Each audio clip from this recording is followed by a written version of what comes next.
नांदेड़ जिला और हिंगोली जिला के लीडरान और वर्कर्स ने कांग्रेस प्रदेश कमेटी से मांग की है कि लोकसभा इलेक्शन 2024 में दोनों हलकों में कांग्रेस पार्टी अपने उम्मीदवार खड़े करे, क्योंकि ये दोनों लोकसभा हलके कांग्रेस पार्टी के खाते में रहे। महाराष्ट्र कांग्रेस पार्टी कमेटी के मुंबई में इजलास में इस तरह की मांग की है। इजलास में प्रदेश सदर नाना पिटवले, साबिक वजीर आला सुशील कुमार शिंदे, अशोक राव चौहान, पृथ्वीराज चौहान, प्रदेश कारगुजार सदर बसोराज पाटिल, प्रदेश ज्वाइंट इंचार्ज समेत कुमार, आरिफ नसीम खान, एमएलए परमियत शिंदे, मोतुल पाटिल और दीगर शरीक थे।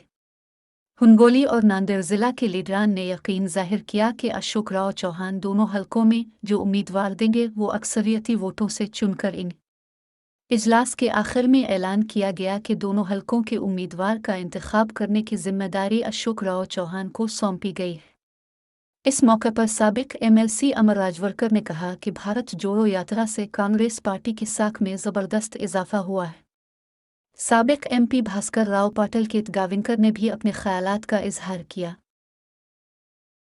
इजलास में नांदेड़ जुनूब के एमएलए मोहन हम्बर्डे, एमएलए जतेश उनतापवरकर, साबिक एमएलए ओम पोकरना और कांग्रेस पार्टी के मुख्तलिफ सेल और कमेटियों के ओहदेदारान ने भी शिरकत की।